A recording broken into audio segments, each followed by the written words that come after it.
10 సంవత్సరాల పైశాచిక పాలనలో టీఆర్ఎస్ ఎలియాస్ బీఆర్ఎస్ ఎట్లయితే రైతుల్ని అర్ధరాత్రులు అరెస్ట్ చేసి మల్లన్న సాగర్ లాంటి ప్రాజెక్టుల పేరిట రైతులకు బేడీలేసిరో అదే రీతిలో ఇవాళ ముఖ్యమంత్రి మారిండు, మా ప్రభుత్వం మారింది, ప్రజా పాలన వస్తుందని ఆశిస్తున్నటువంటి ప్రజలకు ఏం మిగిలిందంటే మళ్ళా గదే అర్ధరాత్రి అరెస్టు తప్ప ఇంకొకటి మిగలలేదు. ఏమి మారనంటే ఒక రంగు పోయి 3 రంగుల జెండా వచ్చాను, కానీ రైతుల బతుకుల లోపల మాత్రం ఎక్కడ మార్పు రాలేదు.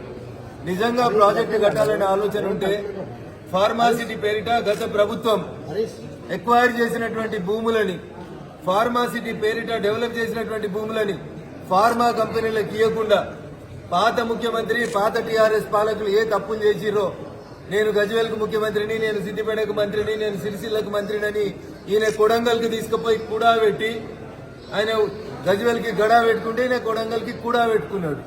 ఆయన మల్లన్న సాగర్ గట్టి రాత్రిపూట రైతులను అరెస్ట్ చేస్తే ఈయన పారిశ్రామిక వాడ తీసుకొస్తా అని చెప్పి ఈయన రాత్రిపూట రైతులను అరెస్ట్ చేస్తా ఉన్నారు. అందుకని టీఆర్ఎస్ పాలనైనా కాంగ్రెస్ పాలనైనా పాలకుల కుర్చీలో కూర్చునేటువంటి వ్యక్తులు మారిండ్రు కానీ రైతుల బతుకులు మారలేదు. ఆ రోజు మిర్చి అమ్ముకుంటామని పోతే ఖమ్మం మిర్చి యార్డ్ లోపల రైతులను అరెస్ట్ చేసి బేడీలేస్తారా అని రంకెలేసిన రేవంత్ రెడ్డి మల్లన్న సాగర్ లో అర్ధరాత్రి పూట ఊర్లను ఖాళీ చేపిస్తుంటే వచ్చి 48 గంటలు అక్కడ నిరాహార దీక్ష చేసినటువంటి రేవంత్ రెడ్డి గారు ఈయన ముఖ్యమంత్రి అయిన తర్వాత లగిచర్ల సంఘటన తర్వాత రాత్రిపూట అరెస్టులు ఎందుకు కొనసాగిస్తారో చెప్పాలి.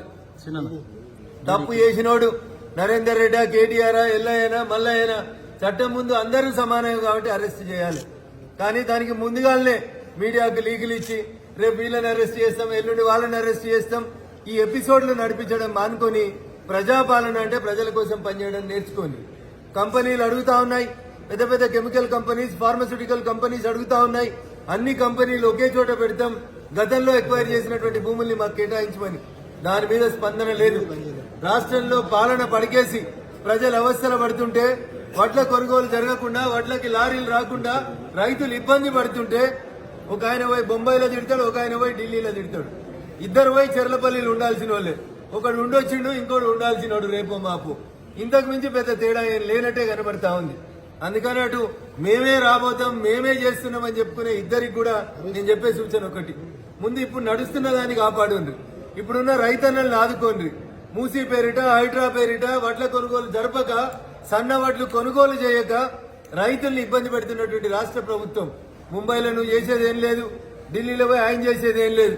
ఇద్దరు వచ్చి ప్రజల కోసం గల్లీలో పనిచేయాలని చెప్పి ఆ 2 పార్టీల నాయకులకు కూడా ఈ సందర్భంగా నేను హితవు చెప్పదలుచుకున్నాను.